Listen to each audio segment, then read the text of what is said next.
ഇന്നിനി എന്താണാവോ? അന്ന ഒന്നിങ്ങോട്ട് വന്നേ.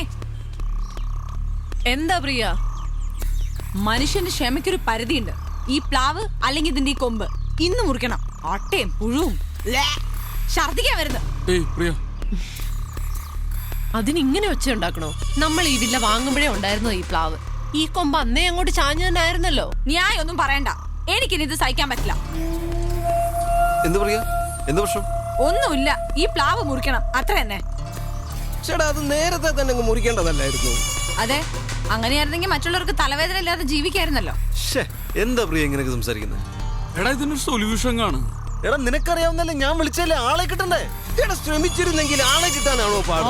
ഇവിടെ ഇഷ്ടം പോലെ ബംഗാളികളില്ലേ? എന്താ നിങ്ങൾ ബംഗാളി വിളിച്ചോണ്ടോ? എന്താ പ്രശ്നം? ഇവിടെ പ്രശ്നമൊന്നുമില്ല, ഞങ്ങൾ തീർത്തോളാം. നിങ്ങൾ തീർത്തോളൂ, പക്ഷേ ഈ ഒച്ചയും ബഹളമൊന്നും ബാക്കിയുള്ളവർക്ക് ബുദ്ധിമുട്ടുണ്ടാക്കരുത്. എന്തിനാ വെറുതെ നാട്ടുകാരെ കൊണ്ട് ചിരിപ്പിക്കാനായിട്ട് ഈ ബഹളം? ഈ ഒരു അവസ്ഥയിൽ ആരാണെങ്കിലും ബഹളം വെച്ചു പോകും. ഇവിടെ ആയതുകൊണ്ട് ഇത്രയും ചെയ്തോളൂ. എന്നാ പിന്നെ ഒരു കാര്യം ചെയ്യാം, ഈ കൊമ്പ് ഞങ്ങൾ തന്നെ അങ്ങ് മുറിച്ചോളാം. അങ്ങനെ ഇപ്പൊ ഞങ്ങളുടെ പ്ലാവാരും മുറിക്കണ്ട. ഓഹോ, അതിന്റെ അർത്ഥം ഞങ്ങളിത് സഹിക്കണമെന്ന്. അത് കുറച്ച് ബുദ്ധിമുട്ടാവും. ഞാനിന്ന് രാത്രി തന്നെ ആളെ വിളിക്കും, ഈ കൊമ്പും മുറിക്കും. അത് പറ്റത്തില്ല. എന്ന് വെച്ചാൽ സമയമാകുമ്പോ ഞാൻ തന്നെ അങ്ങ് മുറിക്കും. പിന്നെ വേറെ എന്തെങ്കിലും പ്രശ്നം ഉണ്ടെങ്കിൽ അത് ഇങ്ങനെയല്ല എക്സ്പ്രസ് ചെയ്യണ്ടേ. നീ ആവശ്യമില്ലാതെ സംസാരിക്കരുത് കേട്ടോ. നീ എന്നെ സംസാരിക്കാൻ പഠിപ്പിക്കണ്ട. ഭാര്യയും ഭർത്താവും കൂടെ മനുഷ്യന്റെ സ്വഭാവം മോശമാക്കരുത്.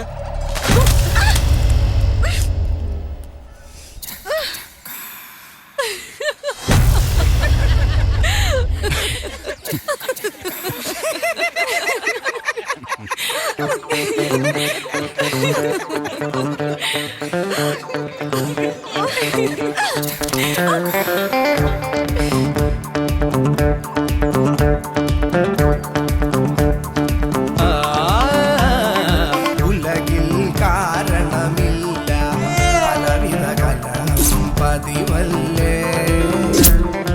ഒരുപാടടുപ്പമോടിരുന്നാൽ അതും ഒരു മടുപ്പായി തീരല്ലേ.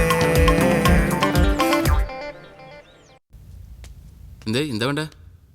ഒരു കോഫി വേണം. കോഫി. ചക്കപ്പഴത്തിന് മണമുണ്ടോ? ഒരു കോഫി തരാം. മണം കിട്ടുന്നുണ്ട് ചക്കപ്പഴത്തിന്റെ? ഇല്ല. കോഫി അല്ലേ? അപ്പൊ എനിക്കൊരു ചായ.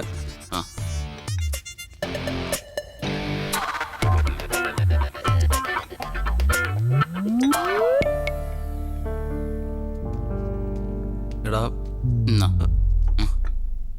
ഞാൻ ചോദിച്ചത് കോഫിയാണ് അബു. ഞാൻ ചായല്ലോ. ഇതിപ്പോ അങ്ങോട്ടും ഇങ്ങോട്ടും ഒന്ന് മാറ്റിയാ പോരെ? ഇത്രയേ ഉള്ളൂ. മതി. എന്താണ് ബൈ? മാധവ്, ഡാ, ഇച്ചായം വന്ന് വിളിച്ചു, ഞങ്ങൾ പോയി. അത് ഇത്ര വലിയ ഇഷ്യൂ ആക്കേണ്ട കാര്യമൊന്നുമില്ല. ആര് ഇഷ്യൂ ആക്കി? അത് നിങ്ങളുടെ പേഴ്സണൽ ആയിട്ടുള്ള കാര്യമാണ്. അത് നമ്മളെ ബാധിക്കുന്നില്ല. എടാ പ്രിയ, ഇത് ഇത്ര ഇമോഷണൽ ആയിട്ട് ഡീൽ ചെയ്തുകൊണ്ടാണ് സംഗതി ഇത്ര വഷളായത്. അന്നേം ഡീൽ ചെയ്തത് വളരെ ഇമ്മച്ചോടായിട്ട് എനിക്ക് തോന്നിയത്. ഓഹോ, തർക്കിക്കാൻ ഞാനില്ല. എനിക്കും തർക്കിക്കാൻ ഒരു താല്പര്യമില്ല. ആ പ്ലാവ് ഞാനും കുറിച്ചേക്കാം, അപ്പൊ പ്രശ്നം തീർന്നല്ലോ. അതായിരിക്കും രണ്ടു കൂട്ടർക്കും നല്ലത്. അതല്ല മാധവ് നല്ലത്. അത് മുറിക്കണ്ട, അത് അങ്ങനെ തന്നെ നിൽക്കട്ടെ എന്ന് പറയുന്നതാണ് നല്ലത്. തത്വമൊക്കെ പറയാൻ ഭയങ്കര എളുപ്പമാണ് ചെറിയ. അനുഭവത്തിൽ വരുമ്പോ നമ്മളൊക്കെ പഠിക്കുള്ളൂ. ആ ആയിക്കോട്ടെ, ഏതായാലും രണ്ടിലയെ പറ്റിയുള്ള തർക്കം വേണ്ട, അതങ്ങ് മുറിച്ചേക്കാം. നിങ്ങൾ രണ്ടാളും ജയമോ സാറെ വിളിക്കുന്നുണ്ട്, പെട്ടെന്ന് ചെല്ലാൻ പറഞ്ഞു. Sir, good morning. ഇന്നത്തെ ഫാബ്രിക് ഒന്ന് മാറ്റി പിടിക്കാം. മറൈൻ ഡ്രൈവിൽ ചക്കമോർസ് നടക്കുക കോർപ്പറേഷന്റെ നേതൃത്വത്തിൽ.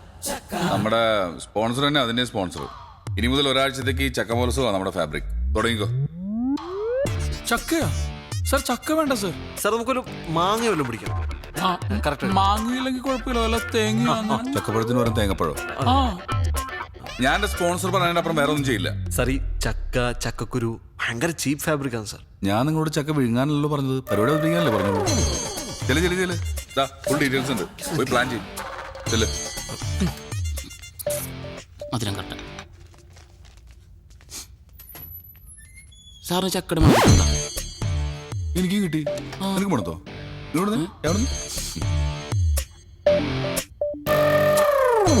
മണമുണ്ട്. ചായക്ക അല്ല, ചക്കയ്ക്ക്. Good morning Kochi. നിങ്ങളുടെ ഏവരുടെയും പ്രിയപ്പെട്ട ഷോയായ ഹലോ FM-ന്റെ ഹലോ നമസ്തയിലേക്ക് എല്ലാവരെയും സ്വാഗതം ചെയ്യുന്നു. നിങ്ങളുടെ ഫേവറേറ്റ് ജെറി, RJ മാധവ്, എന്റെ എല്ലാ പ്രിയപ്പെട്ട ലിസണേഴ്സിനെയും ഹലോ നമസ്തയിലേക്ക് ഒരു തവണ കൂടി സ്വാഗതം ചെയ്യുന്നു. ഇന്ന് ഞങ്ങൾ നിങ്ങളെ കൂട്ടിക്കൊണ്ടുപോകുന്നത് വളരെ രസകരമായ ഒരു സ്ഥലത്തേക്കാണ്. എവിടേക്കാണ് മാധവ്? മെറൈൻ ഡ്രൈവിലേക്ക്. ഓ. അവിടെ നടക്കുന്നത് ചക്ക മഹോത്സവമാണ്.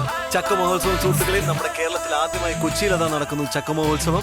ചക്കയെ പറ്റി പറയുകയാണെങ്കിൽ ചക്ക മലയാളികളുടെ ഇഷ്ട വിഭവമാണ്. ചക്കയട, ചക്ക പായസം, ചക്ക അവിയൽ, ചക്ക വരട്ടിയത്, ചക്കത്തോരൻ, ചക്ക പുഴുക്ക്, ഇങ്ങനെ ഒരുപാട് രസകരമായ വിഭവങ്ങൾ നമ്മൾ ചക്കയിൽ നിന്നുണ്ടാക്കുന്നു. അതേപോലെ പറയാൻ വിട്ടുപോയ മറ്റൊരു കാര്യമുണ്ട്. മാധവന്റെ വൈഫ് പ്രിയ വളരെ നല്ലൊരു ബേക്കറാണ്. അവർ വളരെ നന്നായിട്ട് ചക്ക കേക്ക് ഉണ്ടാക്കുന്നതാണ്. അതെ, ബേക്കർ ആവുക എന്നുള്ളതും ചക്ക കൊണ്ട് കേക്ക് ഉണ്ടാക്കുക എന്നുള്ളതും അതൊരു ക്വാളിറ്റിയാണ്. ഒരുപക്ഷെ അത് കഴിക്കാനുള്ള ഭാഗ്യം എന്റെ പ്രിയപ്പെട്ട സുഹൃത്തിന് ഉണ്ടായിട്ടുണ്ടാവില്ല. നമുക്ക് മാറ്ററിലേക്ക് തിരികെ വരാം. ചക്ക മഹോത്സവം.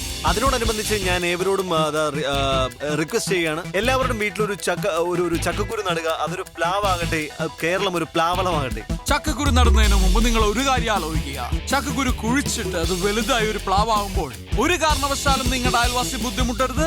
അദ്ദേഹത്തിന്റെ ജീവിതം ഒരിക്കലും നിങ്ങൾ താറുമാറാക്കരുത് എന്ന് പറയാൻ പാടില്ല മാധവ്. ഒരു തെറ്റായ പ്രയോഗമാണ്, അതങ്ങനെ പറയാൻ പാടില്ല. അതിലേക്ക് നമുക്ക് പിന്നീട് കടക്കാം. പ്ലാവില് നമ്മൾ നൊസ്റ്റാൾജിയാണ്. പ്ലാവിലുണ്ട് കുമ്പിള് കുത്തി കഞ്ഞി കുടിക്കാത്തവരെ ആരുണ്ട് സുഹൃത്തുക്കളെ? അതേപോലെ തന്നെ നമുക്ക് എല്ലാവർക്കും അറിയാം, ചെറുപ്പത്തിൽ നമുക്ക് നമ്മുടെ അച്ഛനപ്പന്മാര് തൊപ്പി ഉണ്ടാക്കി, പ്ലാവിനോണ്ട് തൊപ്പി ഉണ്ടാക്കി നമ്മുടെ പോലീസുകാരാക്കിയിട്ടുണ്ട്. നിങ്ങളുടെ പ്ലാവ് മുഖേന അയൽവാസിക്ക് ബുദ്ധിമുട്ടുണ്ടാവുകയാണെങ്കിൽ തീർച്ചയായിട്ടും പോലീസ് ഇടപെടുക തന്നെ ചെയ്യും. അത് പറയുകയാണെങ്കിൽ അത് ക്ഷുദ്രന്മാരുടെയും വിവരദോഷികളുടെയും ഭാഷ മാത്രമാണ്. മാത്രമല്ല ഞാൻ ഓർമ്മിപ്പിക്കുന്നു, പോലീസുകാർ മരം വെട്ടുകാരല്ല. അതുപോലെ തന്നെ പോലീസുകാരെ ഭയന്ന് ആരും ഇതുവരെ മരമോ മരത്തിന്റെ കൊമ്പോ വെട്ടാറില്ല മാധവ്. എന്റെ അയൽവാസി ഒരു പ്ലാവ് നടുകയും അത് മുഖേന എന്റെ ജീവിതത്തിനെയോ അല്ലെങ്കിൽ എന്റെ വീടിനെയോ ഏതെങ്കിലും തരത്തിൽ ബാധിക്കുകയാണെങ്കിൽ തീർച്ചയായിട്ടും പോലീസ് ഇടപെടുകയും ആ പ്ലാവ് മുറിച്ചു മാറ്റുകയും ചെയ്യും. ചെറിയ നമുക്കൊരു സോങ്ങിലേക്ക് കിടക്കാം. Madhav, take it from me.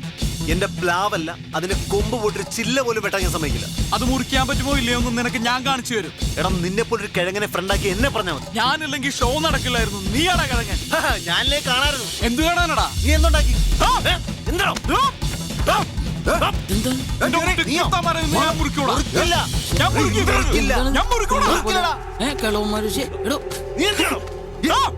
മിണ്ടായിരുന്നേ. Madhav ഇവിടെ നിന്നാ മതി. അതെന്താ കൂടെ വന്ന കണ്ട് മൂക്കി കെറ്റി കളയൂ? മുറിപ്പിക്കാൻ പറ്റുമെന്ന് ഞങ്ങളൊന്ന് നോക്കട്ടെ. അച്ഛൻ വാ, നിങ്ങൾ ഇവിടെ നിൽക്കേ. ഞങ്ങൾ പോയി.